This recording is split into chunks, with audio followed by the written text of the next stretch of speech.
ড্রামাটির শুরুতেই ড্রামার ফিমেল লিডকে দেখানো হয়, তার নাম ইয়ান। ইয়ান এখানে একটি হ্যান্ডসাম ছেলের সাথে ছিল। ছেলেটিকে দেখার পরে বলে এই ছেলেটি অনেকটাই বেশি হ্যান্ডসাম, আর বারবার এখানে ছেলেটিকে টাচ করছিল। তখন এই ছেলেটি ওর হাত ধরে নেয়। সে হচ্ছে আমাদের ড্রামার মেন লিড, তার নাম হচ্ছে মিস্টার হুয়ো। হুয়ো এখানে ইয়ানকে ধরে নেয়। এরপরে ইয়ানকে জিজ্ঞাসা করে এখানে কেন এসেছো, আর তোমার কি ইচ্ছা হয়েছে আমার হাতে মারা যাওয়ার? তখন ইয়ান মিস্টার হুয়োকে সিরিয়াস করে বলে তোমার মতন একটি হ্যান্ডসাম ছেলে যদি আমাকে মেরে ফেলে তাহলে আমি খুশি হব। হুয়ো বলে তাহলে বলো তোমার কিরকম কালারের কফিনের প্রয়োজন রয়েছে। এতে ইয়ান বলে এরকম একটি কফিনের আয়োজন করো যেটার সাথে তুমিও যেতে পারবে, আর এই কারণে আমি তোমাকে থ্যাংক ইউ বলবো। মিস্টার হুয়ো বলে আমার মনে হয় তোমার ফিয়ন্স তোমার ভালোভাবে খেয়াল রাখতে পারে না। ইয়ান বলে আমার ফিয়ন্সের সাথে আমার কোনো লেনা দেনা নেই। আর এখানে ও তখন আবারও মিস্টার হুয়ের উপরে উঠে পড়ে আর মিস্টার হুয়োকে বারবার সিরিয়াস করার চেষ্টা করতে থাকে। মিস্টার হু বলে তাহলে তুমি সিদ্ধান্ত নিয়েছো এরকম ভাবে এখানে আমাকে সিরিয়াস করবে। এইটা বলে মিস্টার হুও নিজেই এখানে ইয়ানের সাথে রোম্যান্স করতে শুরু করে, আর তারা দুজনে একসাথে নাইট স্পেন্ড করে। পরদিন সকালে এখানে ইয়ানের কাছে ফোন আসে। ইয়ানকে ওর ফিয়ন্স ফোন করেছে যার নাম ম্যাং। ম্যাং বলে 2 দিন ধরে তোমার কোনো খোঁজ পাওয়া যাচ্ছে না, তুমি কোথায় রয়েছো? আমরা সবাই তোমাকে অনেক খুঁজেছি। ইয়ান বলে কিন্তু আমি তোমাদের সাথে দেখা করতে চাই না। ম্যাং বলে আজকে তোমাকে কোম্পানিতে আসতে হবে। এতে ইয়ান বলে ঠিক আছে আমি চলে যাব। একটু পরে মিস্টার হুও শাওয়ার নিয়ে বের হয়, আর তাকে দেখার পর অনেক খুশি হয়ে যায় এখানে ইয়ান। অ্যাসিস্ট্যান্টও এখানে আসে মিস্টার হুয়ের ড্রেস দেওয়ার জন্য, আর এইটা নিয়ে থ্যাংক ইউ বলে ইয়ান অ্যাসিস্ট্যান্টকে। এরপরে নিজের হাতে এখানে তখন শার্টের বোতামগুলো লাগিয়ে দিয়েছিল মিস্টার হুয়ের। আর মিস্টার হুয়োকে জিজ্ঞাসা করে কাল তুমি আমার সাথে নাইট স্পেন্ড করেছো, এটা কি তোমার ফার্স্ট টাইম ছিল? এতে মিস্টার হুয়ো বলে হ্যাঁ। ইয়ান বলে তাহলে তুমি কি এখন আমাকে আমার আঙ্কেলের হাত থেকে বাঁচাতে পারবে? মিস্টার হুয়ো বলে এটা তোমার পারফরমেন্সের ওপর ডিফেন্স করবে। ইয়ান বলে তুমি সত্যি করে বলো তো তাহলে আজ রাতে আমি তোমাকে কতটা বেশি খুশি করতে পেরেছি। তখন মিস্টার হু ওর দিকে তাকিয়ে থাকে। ইয়ান মিস্টার হুর কোলে উঠে পড়ে আর বলে কোনো চিন্তা করো না, আমি ভালোভাবে সবকিছু করার চেষ্টা করব। মিস্টার হুও বলে আমিও দেখতে চাই তুমি কতদিন আমার সাথে ভালোভাবে থাকতে পারো। তখন ইয়ানের কাছে আবারও ম্যাং ফোন করে, বলে তুমি এখনো কেন বাইরে আসোনি? আমাদের অনেক বেশি লেট হচ্ছে আর আমি বাইরে তোমার জন্য অপেক্ষা করছি। ফোন রেখে দেওয়ার পর ইয়ান এখানে মিস্টার হুয়ের গলাতে লাভ বাইট দেখতে পায়, তাই মনে মনে অনেক খুশি হয়ে যায়। এরপরে মিস্টার হুয়োকে নিজের কাছে নিয়ে আসে আর বলে বাইরে আমার ফিয়ন্স আমার জন্য অপেক্ষা করছে, তাই তুমি অন্য আরেকটি গেট দিয়ে এখান থেকে চলে যাও। মিস্টার হুয়ো ওর কাছ থেকে টাইটা ছাড়িয়ে নিয়ে বলে আমি তো বলবো তুমি এইসব কাজগুলো একদমই করো না। এরপরে ইয়ান রেডি হয়ে বাহিরে আসে, যেখানে ও কারের ভিতরে সু নামের একটি মেয়েকে দেখতে পায়। সু বলে সিস্টার তুমি আমাকে কারের ভিতরে দেখার পর রেগে যেও না, আসলে আমার শরীরটা খারাপ হয়েছিল, এই কারণে ম্যাং আমাকে কারের ভিতরে বসতে বলেছে। ম্যাং তখন রেগে বলে তুমি এত বেশি লেট করে কেন এসেছো, আমাদের দেরি হয়ে যাচ্ছে, তাড়াতাড়ি কারের ভিতরে ওঠো। তখন ইয়ান বলে আমি তো ওই প্রজেক্টটি এখনো কমপ্লিট করতেই পারিনি, তুমি আমাকে যে ফাইলের উপরে কাজ করতে দিয়েছিলে। এতে ম্যাং রেগে বলে তাহলে তুমি এই 2 দিনে কি করেছো? ইয়ান বলে আমার দ্বারা ওই প্রজেক্টটি কমপ্লিট করা সম্ভব নয়, এটা কি সু করতে পারবে? আর এখানে ও সুকে বলছিল তুমি তাহলে ওই প্রজেক্টটি করে দাও, কারণ তোমার সাথে ম্যাংয়ের সম্পর্কে অনেক ভালো। আর এই কারণে ম্যাং তো ওর উপরে রেগে যাচ্ছিল। সু বলে দেখো এখন তুমি এখানে সিস্টারের সাথে একদমই ঝগড়া করো না, হতে পারে সিস্টারের মুড ভালো নেই তাই এরকম কথা বলছে। ম্যাং বলে ওই প্রজেক্টটি কমপ্লিট করার পর তুমি কোম্পানি মিটিংয়ে চলে আসো আর এখান থেকে চলে যায়। এইসব কিছুতে এখানে তো ইয়ান অনেক বেশি রেগে যায়, আর তখন এখানে মিস্টার হুও নিজের কার নিয়ে আসে। মিস্টার হুকে দেখার পর আবার ইয়ানের মুডটা ভালো হয়ে যায়। ও মিস্টার হুয়ের কারের ভিতরে উঠে পড়ে। মিস্টার হুও বলে যে তোমার ফিয়ন্স দেখছি তোমাকে ইগনোর করে চলে গিয়েছে। ইয়ান বলে তুমি এখানে ম্যাংয়ের কথা বলার পর আমাকে হার্ট করছো, তুমি তো জানোই আমি ম্যাংয়ের কথা শোনার পর অনেক বেশি হার্ড হই, আর কাল রাতে কি আমি তোমাকে খুশি করতে পেরেছিলাম? এই সব কিছু এখানে কারের ভিতরে অ্যাসিস্ট্যান্টও শুনতে পায়, আর মনে মনে বলছিল এই মেয়েটির সাহস কিভাবে হয় বসের সাথে এরকম ভাবে কথা বলার। হুও বলে কাল রাতে তুমি একদমই ভালো পারফরমেন্স করতে পারোনি, আমি একদমই হ্যাপি হতে পারিনি। এই কথা শোনার পর ইয়ান বলে কিন্তু আমি তো দেখেছি কাল রাতে তুমি আমার উপরে অনেকটাই বেশি ইন্টারেস্টিং ছিলে, তাহলে এখন মিথ্যে কথা কেন বলছো? এইসব শোনার পর অ্যাসিস্ট্যান্ট হাসতে শুরু করে, আর এইদিকে তখন হুও ওর কাছ থেকে দূরে সরিয়ে দেয় ইয়ানকে আর বলে তোমার উচিত না এখন কোম্পানিতে যাওয়া। এতে বলে ইয়ান তাহলে তুমি আমাকে কোম্পানিতে পৌঁছে দাও। মিস্টার হুও বলে ঠিক আছে আমি তোমার এইটুকু সাহায্য করতেই পারি। এরপরে ইয়ানকে কোম্পানির বাইরে নামিয়ে দেয়, আর ইয়ান খুশি খুশি মিস্টার হুওকে থ্যাংক ইউ বলে চলে যায়। মিস্টার হু ওর দিকেই তাকিয়ে থাকে। আর ইয়ান যখন কোম্পানির ভিতরে আসে তখন এখানে ম্যাংয়ের মমকে দেখতে পায়, যিনি তো এখানে ইয়ানকে দেখার পর ইয়ানকে অনেক জোর একটি থাপ্পড় মারে আর বলে, তুমি এতদিন কি করেছো? আজকে জানো যে আমাদের ওই প্রজেক্টটার দরকার রয়েছে, তাহলে তুমি ওটা কেন কমপ্লিট করোনি? এরকম ভাবে তুমি তোমার হাজবেন্ডকে সাহায্য করবে? তোমার উচিত এখন তোমার হাজবেন্ডকে সব দিক থেকে সাহায্য করা। এতে ইয়ান বলে, আমি ওই প্রজেক্টটি কমপ্লিট করতে পারিনি, আর ওটা আমি ইচ্ছা করেও কমপ্লিট করিনি, কারণ ওকে তো আমার বিয়ে করার ইচ্ছাই নেই। আর আমার মনে হয় আপনার ছেলেকে সব দিক থেকে সাহায্য করতে পারবে সু, তাই আপনি আমার সাথে বিয়ে না দিয়ে সুয়ের সাথে বিয়ে দিন। এইটা বলে চলে যেতে নিয়েছিল, কিন্তু মম এখানে ওর চুল ধরে নেয় আর ওকে মারতে শুরু করে। এই সব কিছু দূর থেকে অ্যাসিস্ট্যান্ট আর মিস্টার হু তারা দুজনেই দেখতে থাকে। এইদিকে মম তো অনেকটাই বেশি আঘাত করছিল এখানে ইয়ানকে বলে, তুমি এসব কথাগুলো কিভাবে বলতে পারো? আর আমি তোমাকে বলেছি তুমি আমার ছেলেকে সাহায্য করবে, তাই তোমার উচিত ওকে সাহায্য করা, কারণ কিছুদিন পরেই তোমাদের দুজনের বিয়ে হবে আর ওর বিজনেসটা এখন তোমারও বিজনেস হতে চলেছে। তাই চুপচাপ ভিতরে যাও আর ওই প্রজেক্টটি কমপ্লিট করো, এরপরে মিটিংয়ে আসবে। এরপরে কোম্পানির বোর্ড মিটিং এর সিন দেখানো হয়, যেখানে মিস্টার হুও এসেছিল। আর এখানে আমরা মিস্টার হুয়ের গলাতে লাভ বাইটে দেখতে পাই, যেটা দেখার পর আবারও এখানে খুশি হয়ে যায় ইয়ান। তখন হঠাৎ করে ইয়ানের দিকে আবার ম্যাং তাকিয়ে থাকে। ইয়ান ওকে একটি টিস্যু বের করে দেয় আর বলে যে, তুমি তোমার মুখে থাকা লিপস্টিকের দাগটা মুছে ফেলো, নয়তো এটা সবাই দেখতে পারবে আর তোমাকে নিয়ে মজা করবে। ম্যাং ভয় পেয়ে তাড়াতাড়ি করে ওর নিজের মুখটা ভালোভাবে ক্লিন করে। এরপরে বলে, আসলে আমি শুয়ের সাথে বাইরে গিয়েছিলাম খাবার খেতে, হতে পারে এটা কেচাপ লেগে গিয়েছে, তুমি কোনো চিন্তা করো না। মিস্টার হু ওদের দুজনকে এরকম ভাবে দেখার পর রেগে যায়। এখানে রেগে তখন ম্যাংয়ের দিকে একটি ফাইল এগিয়ে দেয়, আর যেখানে কিনা কোম্পানির টাকা পয়সার হিসাবগুলো ছিল। এটা দেখার পর ম্যাং বলে, আমার মনে হয় এইটাতে কোনো ভুল রয়েছে। তখন এখানে মনে মনে ইয়ান বলছিল, আমি জানি এইটাতে কোনো ভুল নেই, বরং তুমি এখানে মিথ্যে কথা বলছো, কারণ তুমি এই 30 মিলিয়ন দিয়ে শুয়ের জন্য একটি ভিলা কিনেছো। কিন্তু ম্যাং এখানে মিথ্যে কথা বলে, আমি কোম্পানি থেকে 30 মিলিয়ন নিয়েছি আমার ওয়েডিং এর গিফট কেনার জন্য। ইয়ান এটা জানতে পেরে অবাক হয়ে যায় আর মনে মনে বলছিল, আজ পর্যন্ত আমাকে 1 টাকারও গিফট দেয়নি, আর বলছে 30 মিলিয়ন নিয়েছে আমাকে গিফট দেওয়ার জন্য। মিস্টার হুও বলে, ঠিক আছে, তুমি যেহেতু এটা তোমার ওয়েডিং এর জন্য নিয়েছো, তাই আমি এবার তোমাকে ক্ষমা করে দিচ্ছি, কিন্তু এরপর থেকে আর কখনো এরকম ভাবে কোম্পানি থেকে টাকা নিতে পারবে না। মিটিং শেষে ইয়ানের কাছে ম্যান চলে আসে। ইয়ানকে বকা দিয়ে বলে, তুমি কেন জেনে বুঝে ওই রিপোর্টটা ওখানে রেখেছো? তুমি ভালো করে জানো ওই 30 মিলিয়ন দিয়ে আমি আমার ফ্যামিলির জন্য একটি ভিলা কিনেছি, আর তুমি যদি এরকমটাই করতে থাকো তাহলে আমি তোমার সাথে এঙ্গেজমেন্টটা ভেঙে দেবো। এই কথা শোনার পর এখানে ইয়ান বলে, সত্যি এমনটি করবে? তাহলে অনেক বেশি ভালো হবে, আর এমনিতেও আমার তোমার সাথে বিয়ে করার কোনো ইচ্ছা নেই।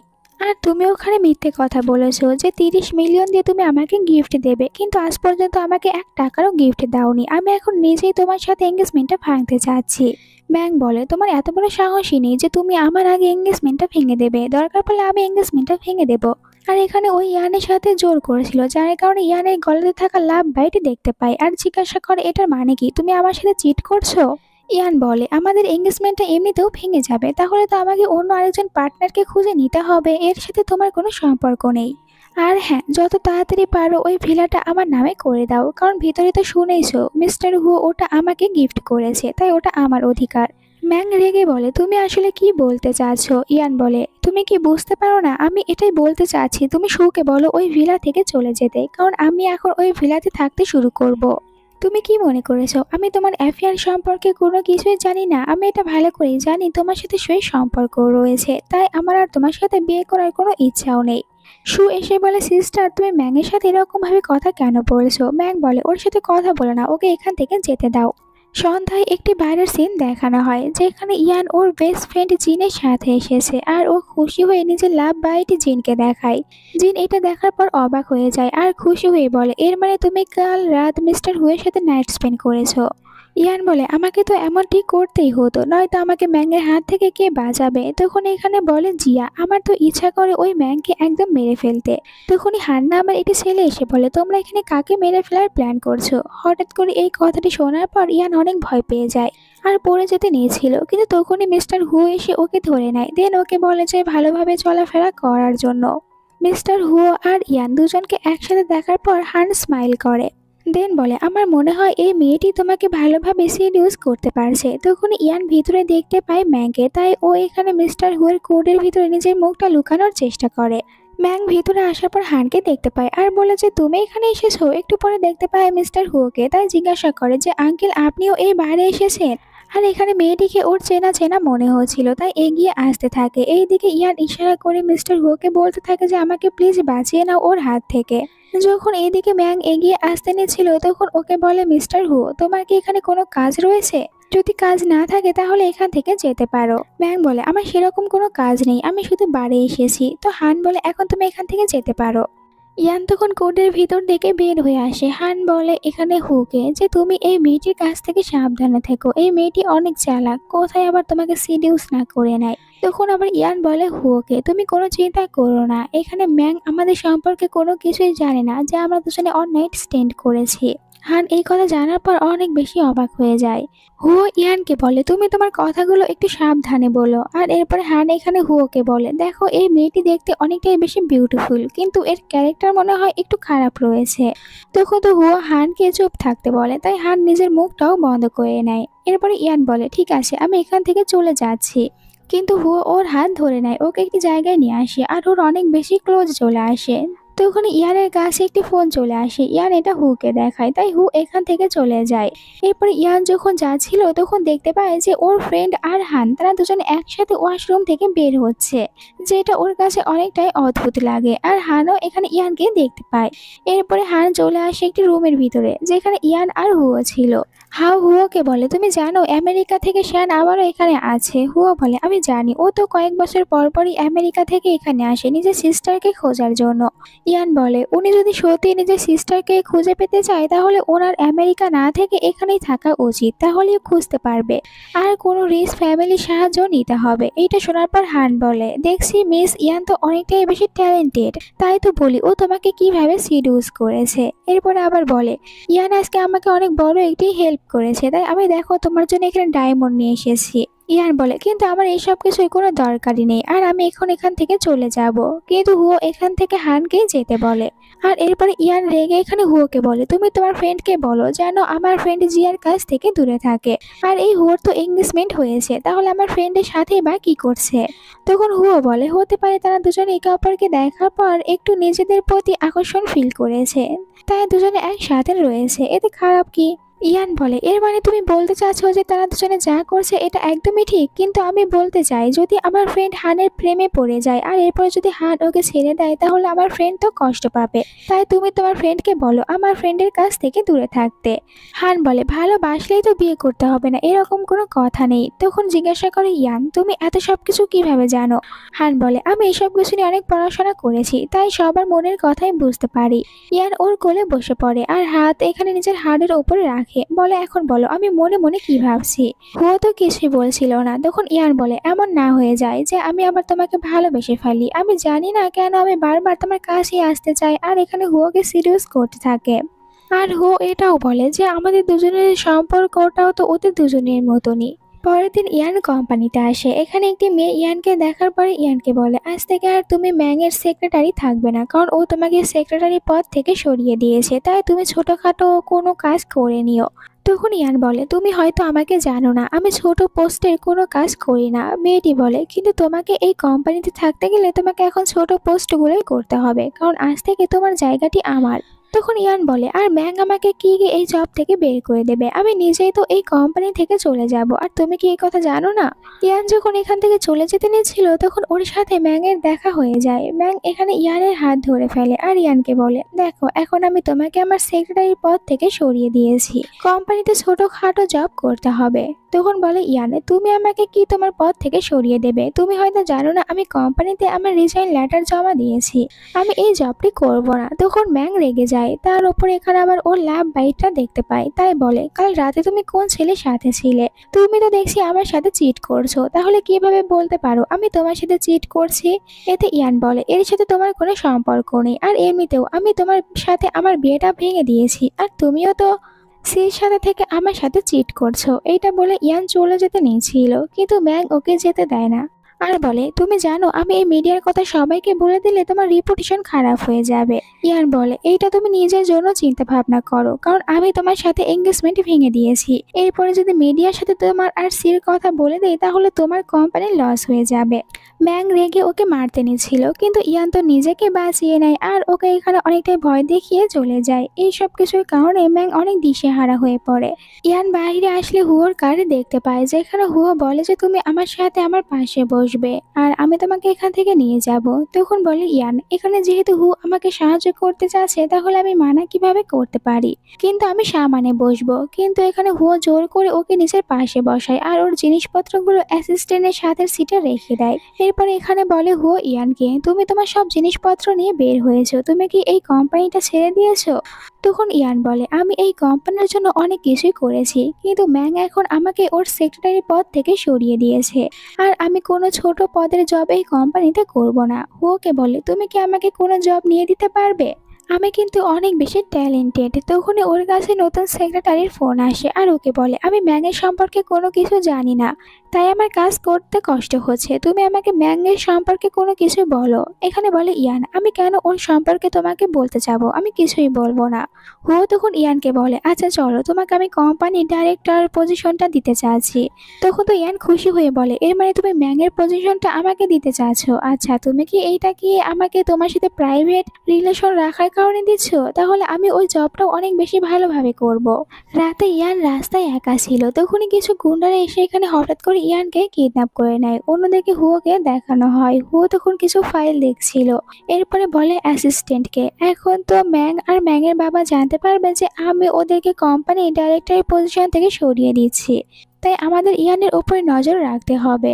আর আমরা দেখতে পাই ইয়ানকে কিডন্যাপ করে তখন ম্যাংয়ের বাবার কাছে নিয়ে আসা হয়। জিজ্ঞাসা করে, আপনি আমাকে এখানে কেন কিডন্যাপ করে নিয়ে এসেছেন? অন্যদিকে অ্যাসিস্ট্যান্ট এসে হুয়োকে বলে, ম্যাং আর ম্যাংয়ের বাবা এই নিউজটা জানতে পেরেছে, কিন্তু আমি তো ইয়ানকে কোথাও দেখতে পারছি না, এমনকি ইয়ান বাসাতেও যায়নি, কোম্পানিতেও নেই, আর তার ফোনটাও এখন লাগছে না। তাই তো হুয়ো ওর জন্য চিন্তিত হয়ে পড়ে আর বলে, আমাদেরকে এক্ষুনি ইয়ানকে খুঁজে বের করতে হবে। অন্যদিকে ম্যাংয়ের বাবাকে দেখানো হয় ইয়ানের উপরে অনেক বেশি রেগে রয়েছে। ইয়ানকে বলে, তুমি তাহলে কোম্পানির ডাইরেক্টর হয়ে গিয়েছো?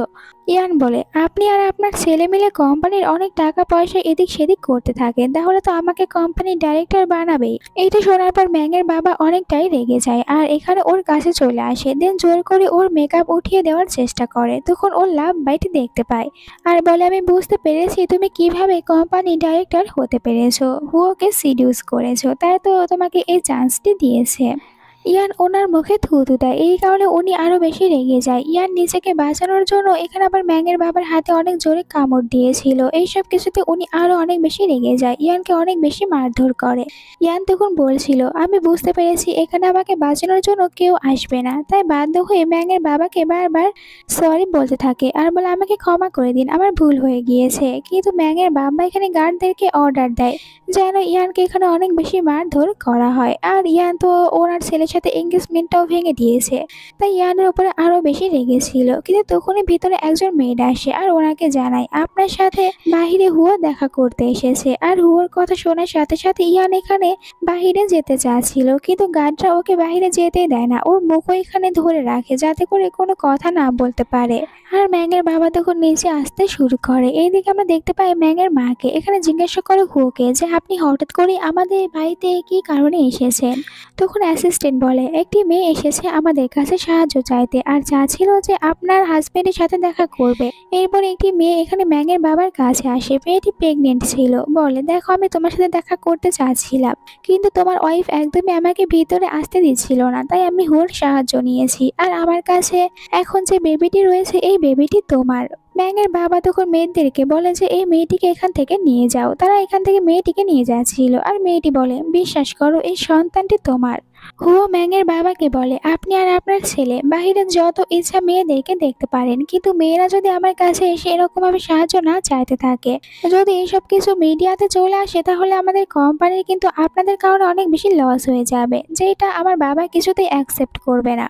ওপরে ইয়ান অনেক চেষ্টা করতে থাকে হুয়োর কাছে যাওয়ার জন্য, কিন্তু গার্ডরা ওকে যেতে দেয় না। এদিকে ম্যাংয়ের বাবা হুয়োকে সরি বলে যে এরকম কাজ আর কোনো মেয়ে নেক্সট টাইম থেকে করবে না, আর আপনাকে কোনো মেয়ে এরকম ভাবে এসে বিরক্তও করতে পারবে না। হুয়ো বলে এই কথা যেন মাথায় থাকে। ম্যাংয়ের বাবা বলে আমি জানতে পেরেছি আপনি কোম্পানির ডাইরেক্টর চেঞ্জ করেছেন আর ইয়ানকে কোম্পানির ডাইরেক্টর বানাতে চাচ্ছেন। এইসব কথাগুলো ওপরে ইয়ান শুনতে পারছিল আর নিচে তখন বলে হুয়ো ওকে কেন বানাবো না, মেয়েটি অনেক বেশি ট্যালেন্টেড, তাই আমি আমার কোম্পানির ডাইরেক্টর ওকেই বানাতে চাচ্ছি। আর এমনিতেও আপনি আর আপনার ছেলে কোনো উন্নতি করতে পারেনি, বরং আপনাদের জন্য আমাদের কোম্পানির সেল দিন দিন ডাউন হয়ে যাচ্ছে, তাই আমাকে তো এমনটি করতেই হতো। এইটা বলে হুয়ো এখান থেকে চলে যায়। ওপরে মেয়েটাও তখন ওখান থেকে ইয়ানকে নিয়ে দূরে সরে যায়। হুয়ো বুঝতে পারছিল যে ওপরে কেউ একজন রয়েছে, তাই আবারও দাঁড়িয়ে যায় আর বলে আমি যা যা বলেছি এইসব কথাগুলো মাথায় রাখবেন, আর নেক্সট টাইম থেকে কোনো মেয়ে যদি আমার কাছে না আসে। হুয়ো এইটা বলে চলে যায়। ম্যাংয়ের বাবা তখন রেগে ম্যাংয়ের মায়ের কাছে আসে আর এখানে বলছিল মা যে আমি তো কোনো কিছু জানি না যে এই মেয়েটা এখানে কেন এসেছে, কিন্তু ম্যাংয়ের বাবা রেগে গিয়ে থাপ্পড় মারে আর বলে তোমার মা ভালো মানুষ ছিল, তাই আমি তোমাকে এতদিন ধরে সহ্য করছি, নয়তো কবেই তোমাকে ডিভোর্স দিয়ে দিতাম। আর তোমার ভুলের কারণে আজ মেয়েটা এখানে আসতে পেরেছে, তাই তোমাকে এখন শাস্তি পেতে হবে। আর নিজের ওয়াইফকে এখানে শাস্তি দেয় যে অনেকক্ষণ ধরে হাঁটু গেড়ে বসে থাকতে হবে। এরপরে ওখান থেকে উপরে চলে আসে ইয়ানের কাছে। গার্ড বলে এই মেয়েটি তো এখান থেকে পালানোর জন্য নিজের পায়ে অনেক বেশি আঘাত করেছে। তখন ম্যাংয়ের বাবা বলে আমি চাইলে তোমাকে এখান থেকে যেতে দিতে পারবো, কিন্তু এর জন্য কোম্পানিতে তোমাকে আমার হয়ে কাজ করতে হবে। মানে হুয়ো কখন কি করছে এই সব কিছু তুমি আমাকে বলবে। তখন মনে মনে বলছিল ইয়ান আমি জীবনেও তোমার হয়ে কাজ করব না। ম্যাংয়ের বাবা রেগে বলে তুমি এত বেশি কি চিন্তা ভাবনা করছো, তুমি কি এখান থেকে যেতে চাও না? আর যদি এখান থেকে বেঁচে যেতে চাও তাহলে আমার হয়ে কাজ করবে, কোম্পানির সব খবরগুলো তুমি আমাকে দেবে। ইয়ান মনে মনে বলে যে আমি কিছুতেই তোমাকে সাহায্য করব না, কিন্তু এখান থেকে চলে যাওয়ার জন্য বলে ঠিক আছে আমি আপনাকে সাহায্য করব, আর এই সব কথাগুলো এসে আপনাকে বলবো। তখন ওকে যেতে বলা হয়। গার্ড বলে আপনি একে ছেড়ে দিচ্ছেন? তখন ম্যাংয়ের বাবা বলে এই মেয়েটি আমার হয়ে কাজ করবে, তাই ওকে তো এখান থেকে যেতেই হবে। ইয়ান যখন নিচে আসে তখন ম্যাংয়ের মাকে দেখতে পায় হাঁটু গেড়ে বসে রয়েছে। ইয়ান এটা দেখতে পেয়ে খুশি হয়ে যায়। ইয়ান আহত অবস্থায় ওখান থেকে বাহিরে আসে, যেখানে বাহিরে হুয়োকে দেখতে পায়। আসলে হুয়ো তো এখানে ইয়ানের আসারই অপেক্ষা করছিল। হুয়োকে দেখার পর কান্না করে ফেলে আর এরপরে হুয়োর কারের ভিতরে উঠে পড়ে। হুয়ো বুঝতে পারে যে ও অনেক বেশি আহত অবস্থায় রয়েছে। হুয়োর তো অনেক বেশি রাগ হয়। ইয়ান বলে তুমি কি এখানে আমাকে বাঁচানোর জন্য এসেছিলে? আর আমার মনে হচ্ছে আমি তোমাকে একদম ভালোই বেসে ফেলবো। এরপরে ওর কোলের ওপরে মাথা রেখে ঘুমিয়ে যায়।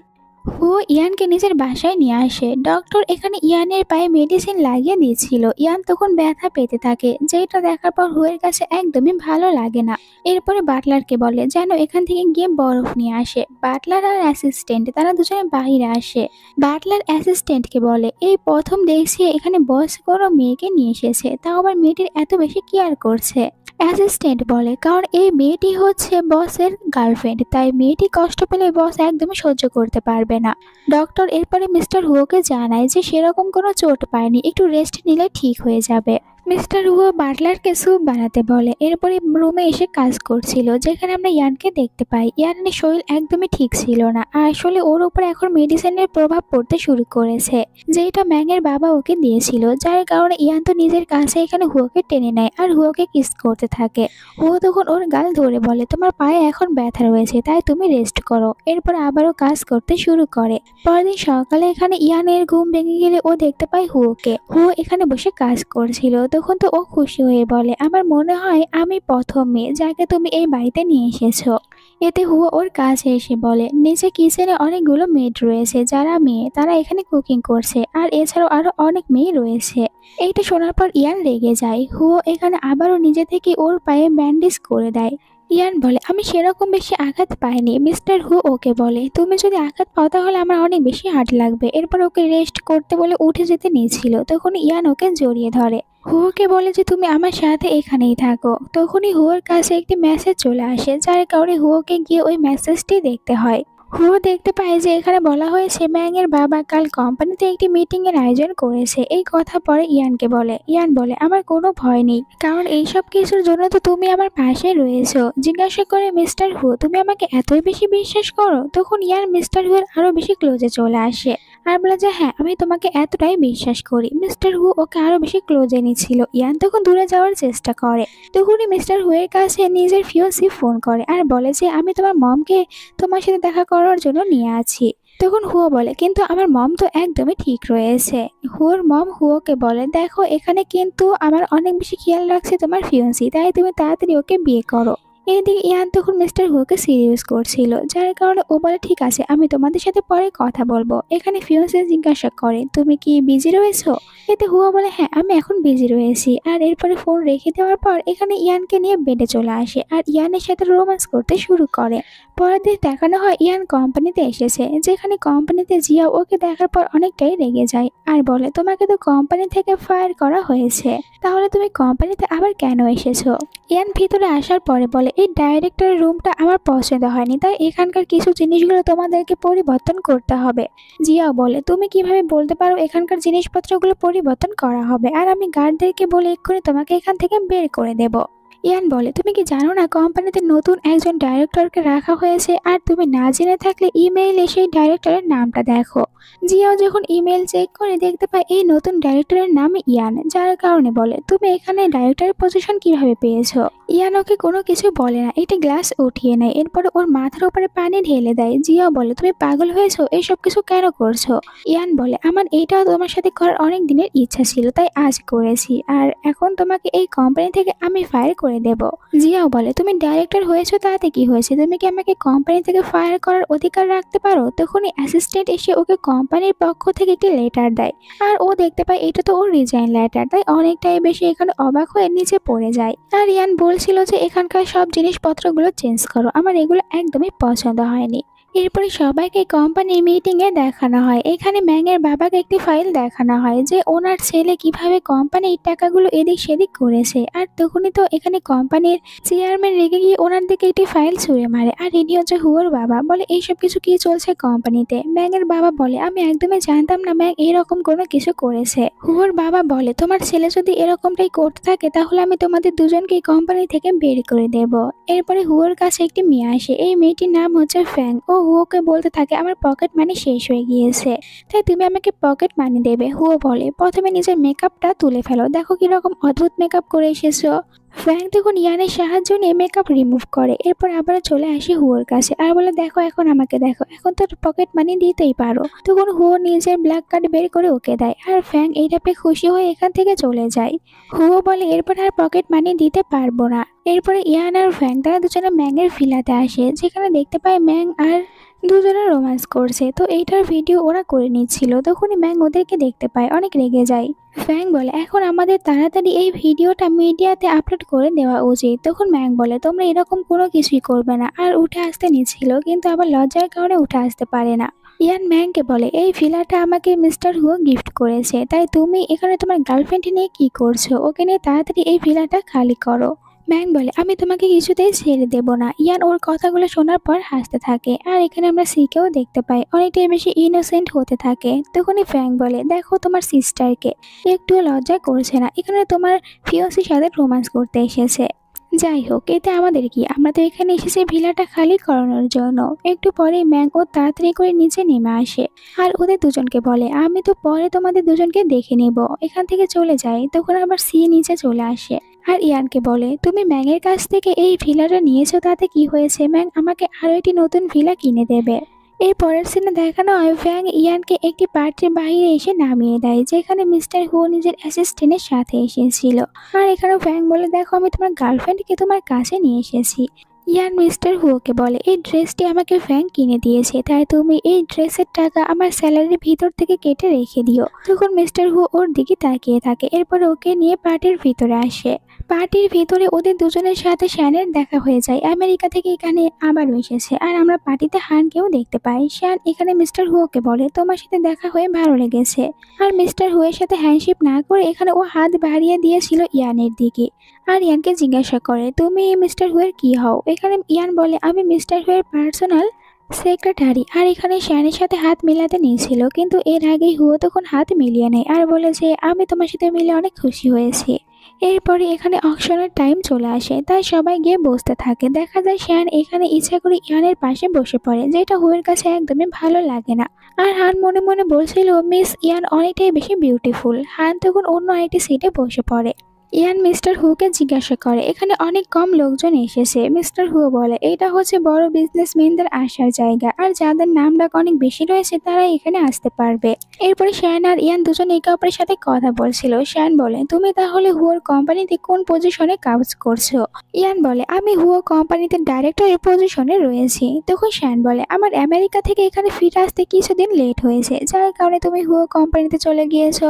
নয়তো তুমি এখন আমার কোম্পানিতে ডাইরেক্টরের পজিশনে থাকতে, কারণ আমি তোমার ট্যালেন্ট সম্পর্কে বুঝতে পেরেছি। ইয়ান জিজ্ঞাসা করে আপনার সাথে তো আমার আজকে দেখা হয়েছে, তাহলে কিভাবে বুঝতে পারলেন? শান বলে আমি অনেক কম কথা বলি, এই কারণে মানুষকে দেখার পরই তাকে চিনতে পারি। তারা দুজনে হেসে হেসে কথা বলছিল, যার কারণে হুয়ো রেগে বলে তোমরা দুজনে একটু বেশি কথা বলছো না? আর মনে হয় তোমরা তো এখানে নিজেদের বিয়েটাই ঠিক করে নিচ্ছ।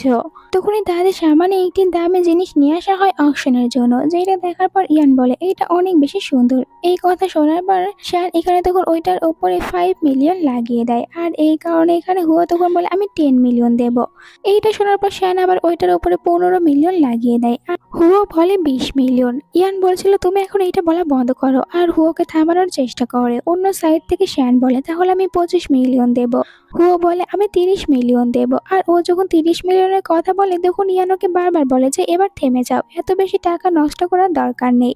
শ্যানও আর এর উপরে নিজের টাকা বাড়িয়ে দেয় না, যার কারণে এখানে জিতে যায় হুয়ো, আর হুয়োর ওই জিনিসটি হয়ে যায়। তারা এখান থেকে চলে যাওয়ার আগে শ্যান নিজের বিজনেস কার্ড ইয়ানকে দেয়। ইয়ানও শ্যানের কাছ থেকে এটা নিয়েছিল। হান এইটা দেখার পর বলছিল মিস ইয়ান অনেক বেশি বিউটিফুল, যার কারণে ওনার সাথে সব ছেলেরাই থাকতে চায়। হুয়ো তখন জেলাস ফিল করে এইখানে ইয়ানকে নিজের কাছে টেনে নেয় আর বলে ইয়ান শুধুমাত্র আমার। ইয়ান বলে মিথ্যে কথা কেন বলছো? হুয়ো বলে আমি কখনোই মিথ্যে কথা বলি না। তখন ইয়ান খুশি হয়ে বলে তুমিও শুধুমাত্র আমার।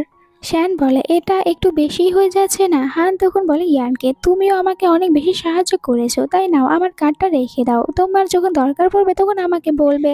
এরপরে এখান থেকে জোর করে হুয়ো তখন ইয়ানকে নিয়ে চলে যায়। আর এদিকে হান তখন শ্যানকে বলে যে মিস ইয়ান তো দেখতে অনেক বেশি সুন্দর, কিন্তু উনি প্রথম থেকে বুকিং হয়ে গিয়েছে, উনি শুধুমাত্র হুয়োর, তাই তুমি কিছুতেই মিস ইয়ানকে পাবে না। ইয়ান বাসায় আসার পরে বলে আমি অনেক বেশি টায়ার্ড হয়ে গিয়েছি। তখন হুয়ো বলে কিন্তু ওখানে তো দেখছিলাম শ্যানের সাথে কথা বলতে তুমি একদমই টায়ার্ড হয়েছিলে না। এইটা বলে এখানে ইয়ানের কাছে চলে আসে। ইয়ান বুঝতে পারে হুয়ো জেলাস ফিল করেছে, তাই হুয়োকে কিস করে। তারা দুজনে একে অপরকে কিস করতে থাকে। তখন ইয়ানের ফোনে মেসেজ আসতে শুরু করে, যার কারণে হুয়ো জিজ্ঞাসা করে যে এইসব মেসেজগুলো কি কারণে আছে। তখন ইয়ান হুয়োকে বলে আসলে আমি ম্যাং আর সি তাদের দুজনের একসাথে রোম্যান্স করার ভিডিওটা মিডিয়াতে আপলোড করেছি। এটা শোনার পর বলে হুয়ো তুমি তো দেখছি ইচ্ছা করে এখানে ম্যাংকে জেলাস ফিল করতে চাচ্ছো, আর এই কারণে যদি ম্যাং তোমার ক্ষতি করে। ইয়ান বলে ও কিছুই করতে পারবে না। আর এখানে তখন হুয়োর মনে মনে এটাই বলছিল যে এখনো কি ইয়ান ম্যাংয়ের জন্য নিজের ভিতরে কোনো ফিলিংস রেখে দিয়েছে। ইয়ান বলে তুমি কি জেলাস ফিল করেছো? হুয়ো তখন ওকে বেডে নিয়ে আসে। তারা দুজনে একসাথে নাইট স্পেন্ড করে নেয়। পরদিন সকালে আবার ইয়ানের কাছে ইয়ানের মম ফোন করে আর বলে তাড়াতাড়ি তুমি বাসায় আসো, আর তুমি যদি না যাও আমি সুসাইড করি তাহলে ওই ভিডিওটা এক্ষুনি ডিলিট করে দেবে। এরপরে সিকে দেখানো হয়। সি এখানে বলছিল অনেক কষ্ট করার পর আমি আমার মমের মনের মতন মেয়ে হতে পেরেছি, আর এখন এই ভিডিওর জন্য আমি সবকিছু শেষ হতে দেব না। দরকার পড়লে আমি ওনার কাছে গিয়ে ক্ষমা চাইবো, যদিও আমি ওনার অ্যাডপ্টেড মেয়ে, কিন্তু এরপরে উনি আমাকে অনেক বেশি ভালোবাসে, এমনকি ইয়ানের থেকেও বেশি। বাসায় এসে মমের পায়ে পড়ে যায়। মমকে বলে আমি জানি আমি অনেক বড় একটি ভুল করেছি, আমি সিস্টারকেও জানি ইয়ান সিস্টার অনেক বেশি ভালো, আমাকে ক্ষমা করে দেবে। মম বলে তুমি ম্যাংয়ের সাথে রিলেশন রেখে একদমই ঠিক করোনি, যদিও তুমি ওর গার্লফ্রেন্ড, কিন্তু ম্যাংয়ের বিয়েটা শুধুমাত্র ইয়ানের সাথেই হবে, আর ইয়ানকে আমি ম্যাং ফ্যামিলিতে পাঠিয়ে দেব। সে তখন মনে মনে বলছিল যে কোনো উপায়ে আমি তো আবার ম্যাংকেই বিয়ে করব। আর যখন ইয়ান বাসায় আসে তখন ও নাটক করার জন্য ইয়ানের পায়ে পড়ে যায়, ইয়ানকে সরি বলতে থাকে। তখন মম এসে বলে সিকে তুমি ওঠো, তোমাকে এরকম ভাবে ক্ষমা চাইতে হবে না, এতে ইয়ানেরই দোষ। ইয়ান নিজের ফিয়ন্সিকে নিজের হাতের মুঠোয় রাখতে পারেনি, তাই তো অন্য কোনো মেয়ের কাছে গিয়েছে। ইয়ান এইটা দেখার পর বলে বা সি এত কিছুই করেছে, কিন্তু এরপরেও আপনি দেখছি সিকেই সাপোর্ট করছেন। আর এখানে আমি আপনাকে বলতে এসেছি যে আমি ম্যাংয়ের সাথে আমার নিজের এঙ্গেজমেন্টটা ভাঙতে চাচ্ছি। মম বলে তুমি এটা কেন ভাঙতে চাচ্ছ? তোমাকে ম্যাংকেই বিয়ে করতে হবে। তখন বলে ইয়ান কিন্তু আমি ম্যাংকে বিয়ে করব না, কারণ ম্যাং আর সি তারা দুজনে এখন একটি রিলেশনশিপে রয়েছে, আর ওরা দুজনে মিলে আমার সাথে চিট করেছে। মম বলে কিন্তু তোমাকে আমি ওই ফ্যামিলিতেই বিয়ে দেব। তখন ভিতরে ম্যাংয়ের মম চলে আসে। ইয়ানকে অনেক জোর একটি থাপ্পড় মেরে ইয়ানকে বলে, তুমি এখানে অনেক বেশি আরামে রয়েছো, আর অন্যদিকে আমার ছেলের ভিডিও তুমি এখন অনলাইনে আপলোড করে দিয়ে ওকে শান্তিতে থাকতে দিচ্ছ না। ম্যাং তোমার সাথে এঙ্গেজমেন্ট ভেঙে দেয়নি, তাই তুমি এমনটি করেছো। তখন ইয়ানের মম বলে যে আপনি কোনো চিন্তা করবেন না, আমি ইয়ানকে বুঝিয়ে বলবো, আর এতে ইয়ানেরই ভুল রয়েছে, ও ভিডিওটা ডিলিট করে দেবে। তখন ইয়ান বলে, আমি ভিডিও ডিলিট করতে পারবো না, আর আমি ম্যাংয়ের সাথে এঙ্গেজমেন্টও করবো না। এরপরে মম রেগে এখানে সির দিকে তাকায় আর সিকে বলে, জানি তুমি আমার ছেলের সাথে সম্পর্ক রেখেছো, কিন্তু তুমি কখনোই আমাদের ফ্যামিলিতে আসতে পারবে না, কারণ তোমার মতন মেয়ে আমাদের ফ্যামিলিতে আসার যোগ্য না। ইয়ানের মম এখানে সিকে বলে, আমি তোমাকে কিছু টাকা দেবো, তুমি আজকের পর থেকে আর কখনোই ব্যাঙের সামনে যাবে না। তখন সি মনে মনে বলছিল, আমার অনেক দিনের ইচ্ছা যে আমি রিস ফ্যামিলিতে যাব, কিন্তু এদের দুজনের কারণে আমি আমার ইচ্ছাটা পূরণ করতে পারছি না। কিন্তু আমি কিছুতে এর থেকে পিছু পাও হব না, আমি অবশ্যই ম্যাং ফ্যামিলিতে যাব। তখনই ওর কাছে একটি অনাথ আশ্রম থেকে ফোন আসে আর বলে যে তুমি এসে এখানে ডিএনএ টেস্ট করাতে পারো, কারণ শ্যান ফ্যামিলি আর ইয়ান ফ্যামিলি তারা নিজেদের ডটারকে খুঁজে বেড়াচ্ছে, তাই তুমি এসে এখানে তোমার ডিএনএটা দিয়ে যেতে পারো। সে মনে মনে বলে, আমি যদি একবার শ্যান ফ্যামিলির ডটার হতে পারি তাহলে তো আমার থেকে রিস আর কেউ হবে না, তাই আমি ওখানে যাব। মম জিজ্ঞাসা করে যে তুমি কোথায় যেতে চাচ্ছ। সি বলে, আমার কাছে অনাথ আশ্রম থেকে ফোন এসেছিল, আমাকে বলছে আমি যেন ডিএনএ টেস্ট করি, কারণ শ্যান ফ্যামিলি আর আপনার ফ্যামিলি তো এখন আপনাদের আসল ডটারকে খুঁজে বেড়াচ্ছেন। ম্যাংয়ের মম বলে, এর মানে কি তোমরা দুজনে এই ফ্যামিলির রিয়েল ডটার না? তখন আবার বলে ইয়ানের মম, যদি এখানে সি নিজের আসল ফ্যামিলিকে খুঁজে পায় তাহলে আমি অনেক খুশি হব। ম্যাংয়ের মম বলে, সি যদি ওর আসল ফ্যামিলিকে খুঁজেও পায় এরপরও আমি ওকে আমার ফ্যামিলিতে নিয়ে আসবো না। এরপর এখানে বলে ইয়ানকে যে তুমিও ওর সাথে যাও, নিজের ডিএনএ টেস্ট করাও। সি মনে মনে বলে, যদি আমি শ্যান ফ্যামিলির ডটার হতে পারি তাহলে অনেক বেশি রিচ হয়ে যাব, আর আমি যদি ইয়ান ফ্যামিলির ডটারই হয়ে যাই তাহলে তো আরো বেশি ভালো হবে। এরপরে চলে আসি ইয়ানের কাছে আর বলে, সিস্টার চলো, তুমিও তো তোমার ডিএনএ টেস্ট করাওনি, আমরা দুজনে ডিএনএ টেস্ট করাবো আর নিজেদের রিয়েল ফ্যামিলির কাছে ফিরে যাব। এরপরে তারা দুজনে অনাথ আশ্রমে আসে, যেখানে তাদের ডিএনএ টেস্ট করা হবে। একজন ডক্টর এখানে ইয়ানকে দেখার পরে বলে, তোমার সাথে আমার আবারও দেখা হয়েছে। এরপরে ইয়ানের ব্লাড এখানে রেখে দেয় আর তারা এখানে ডিএনএ টেস্ট করানোর পর চলে যায়। আর বলা হয় যে তোমাদের এই ডিএনএ রিপোর্ট টেস্ট একটু পরেই চলে আসবে, তাই তোমরা অপেক্ষা করো। ও ম্যাং জানতে পারে যে সি আর ইয়ান তারা দুজনে ডিএনএ টেস্ট করাতে গিয়েছে। একজন ওল্ড ম্যান বলে, যখন ইয়ান আর সি তারা দুজনে অনেক ছোট ছিল তখন আপনারা এদের দুজনকে অ্যাডপ্ট করেছিলেন, কিন্তু আমরা এটা বলতে পারিনি যে আপনার ফ্যামিলির আসল ডটারকে, কিন্তু এখন এই ডিএনএ টেস্টের মাধ্যমে আমরা এটা জানতে পারবো। ম্যাং খুশি হয়ে সিকে বলে, তুমিও এখানে ডিএনএ টেস্ট করাতে এসেছো? এতে সি বলে, হ্যাঁ। একটু পরে ডিএনএ টেস্টের রিপোর্ট চলে আসে, যেখানে ডক্টর জানায় এখানে সি হচ্ছে ইয়ান ফ্যামিলির আসল ডটার। আর এইটা জানার পর সি অনেক বেশি খুশি হয়ে যে ফাইনালি ও ইয়ান ফ্যামিলির আসল ডটার হতে পেরেছে। আর মমও এখানে সিকে নিজের ফ্যামিলির ডটার হিসেবে পেয়ে অনেক বেশি খুশি হয়ে যায়, আর ম্যাংও খুশি হয়েছিল। কিন্তু এই সব কিছুর কারণে এখানে ইয়ান আপসেট হয়ে যায়। কিন্তু শ্যান ফ্যামিলি এখন পর্যন্ত তাদের আসল ডটারকে ফিরে পায়নি। আর অন্যদিকে অ্যাসিস্ট্যান্টের ফোনের মাধ্যমে এইসব খবরগুলো জানতে পারে যে ওদের দুজনের ডিএনএ টেস্ট করানো হয়েছিল, যেখানে প্রমাণ হয়েছে সি হচ্ছে ইয়ান ফ্যামিলির আসল ডটার আর ইয়ান ফ্যামিলির আসল মেয়ে না। এই কথাগুলো এখানে হুয়ো জানতে পারে। হুয়ো বলে, তাহলে তো এখন দেখছি ইয়ান অনেক বেশি আপসেট থাকবে। অ্যাসিস্ট্যান্ট এসে হুয়োকে বলে, আমার মনে হয় এখন আপনার মিস ইয়ানের সাথে সম্পর্কগুলো শেষ করে দেওয়া উচিত, কারণ উনি এখন আর ইয়ান ফ্যামিলিতে থাকতে পারবে না। তখন এখানে হুয়ো বলে, কিন্তু এখনো তো ইয়ান আমার ওম্যানে রয়েছে। এরপরে হুয়ো ইয়ানের সাথে দেখা করতে আসে। ইয়ান অনেক বেশি আপসেট ছিল, আর এখানে নিজে যে খাবারগুলো খাচ্ছিল ওগুলো হুয়োকে খেতে বলে, কিন্তু হুয়ো খেতে মানা করে। ইয়ান বলে, আমি জানি তুমি এগুলো খাবে না, কারণ এগুলো আমি রোডের পাশের একটি দোকান থেকে কিনেছি, আর আমি সবসময় রোডের পাশে থাকা দোকানগুলো থেকে খাবার কিনে খেয়েছি। এখন তো আমি ইয়ান ফ্যামিলিতেও থাকতে পারবো না, আমি আবারও অনাথ হয়ে গিয়েছি, আর আমার কাছে এখন কোনো টাকাও নেই। আপসেট থাকায় অনেক বেশি ড্রিঙ্ক করেছিল আর অনেক বেশি উল্টাপাল্টা কথা বলতে থাকে। তখন হুয়ো ওর কেয়ার করতে থাকে। ও হুয়োর কাঁধের উপরে মাথা রেখে ঘুমিয়ে যায়। তখন হুয়ো বলে, তোমার পাশে কেউ থাকুক বা না থাকুক আমি তোমার পাশে রয়েছি। এটা শোনার পর হঠাৎ করে আবার দেখা যায় ইয়ান ওর গালে একটি কিস করে দেয়। পরের সিনে ইয়ান ফ্যামিলিতে একটি পার্টির সিন দেখানো হয়। আসলে তারা নিজেদের ডটারকে ফিরে পেয়েছে, আর সি এর সাথে সবার পরিচয় করিয়ে দেওয়ার জন্যই মূলত এই পার্টির আয়োজনটা করেছে। তখনই পার্টিতে মিস্টার হুয়োর সাথে এখানে ইয়ান চলে আসে। তারা দুজনে একসাথে এসেছিল। ম্যাং দুজনকে একসাথে দেখার পরে ভাবে যে আঙ্কেলের সাথে এই মেয়েটি এখানে কি করছে। সি তাদের দুজনকে একসাথে দেখার পরে জিজ্ঞাসা করে যে ইয়ান সিস্টার কেন আপনার সাথে এখানে এসেছে। এতে বলে হুও, কারণ ও আমার কোম্পানির ডাইরেক্টর আর কাজ করার জন্য আমাদের দুজনকে বেশিরভাগ সময় একসাথে থাকতে হয়। সির বাবা এখানে মিস্টার হুয়োকে থ্যাংক ইউ বলে পার্টিতে আসার জন্য। সি দুজনকে একসাথে দেখার পর মনে মনে বলে এখানে মিস্টার হুও একটু বেশি কেয়ার করছে না ইয়ানের। ম্যাং এখানে নিজের মমকে বলে যে তুমি এখন ইয়ানের সাথে আমার এঙ্গেজমেন্টটা ভেঙে দাও। মম বলে কেন এঙ্গেজমেন্টটা ভেঙে দেবো? তুমি কি ওই সির জন্য এঙ্গেজমেন্টটা ভাঙার কথা বলছো? ওই সি কোম্পানির কোনো কাজ পারে না আর ওকে দিয়ে তোমার কোনো লাভ হবে না, তাই তোমার উচিত এখানে ইয়ানকেই বিয়ে করা। এইদিকে সিট বাবা খুশি হয়ে এখানে আসা সকল গেস্টদের সাথে নিজের আসল মেয়ের পরিচয় করিয়ে দেয় যে সি হচ্ছে আমাদের ইয়ার ফ্যামিলির আসল ডটার। তাই এখন সি এর বিয়েটা হবে ম্যাং এর সাথে। তখন সি ভালো সাজার জন্য বলে যে এরকম ভাবে এখানে সবার সামনে বলবেন না, তাহলে সিস্টার অনেক বেশি হার্ড হবে। ম্যাং এসে ইয়ানকে বলে তুমি এতদিন ইয়ান ফ্যামিলিতে সি এর জায়গায় ছিলে, তাই তোমার উচিত হয় না সিকে এখন সরি বলা। এইটা শোনার পর পার্টিতে থাকা সবাই আবার এখানে ইয়ানকে ভুল বুঝতে শুরু করে আর ইয়ানকে খারাপ খারাপ কথা বলতে শুরু করে যে ইয়ান মেয়েটি অনেক স্বার্থপর, এতদিন সি এর জায়গায় নিজে ছিল।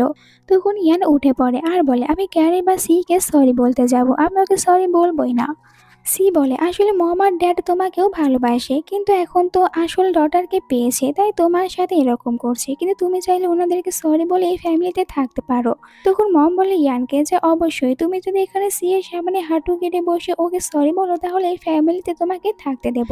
তখন ইয়ান হেসে বলে যে আমার এই ফ্যামিলিতে থাকার কোনো দরকার নেই, আর আপনারা তো আমাকে সেরকম ভাবে কোনো জিনিসও দেননি যে আমি আপনাদের উপরে কৃতজ্ঞ থাকবো। সবসময় সি কে জিনিস কিনে দিতেন আর সি এর ব্যবহার করা সব জিনিসগুলো পরে আমাকে ব্যবহার করতে হতো, এমনকি আমি আমার কলেজের সম্পূর্ণ টাকাগুলো নিজে দিয়েছি, তাই আপনাদেরকে কৃতজ্ঞ জানানোর দরকার নেই। মম তখন রেগে বলে তুমি আমাদের ফ্যামিলি সম্পর্কে এরকম কথা কিভাবে বলতে পারো? সি বলে তুমি মম ড্যাডের সাথে এরকম ভাবে কেন কথা বলছো? তখন এখানে পুলিশ আসে, এরপরে জানায় অনাথ আশ্রমে এতদিন যতগুলো টাকা ডোনেট করেছে সবগুলো ইয়ান করেছে, কিন্তু সি নিজের নাম ওখানে দিয়েছিল আর বলেছিল ও এতদিন টাকা ডোনেট করেছে।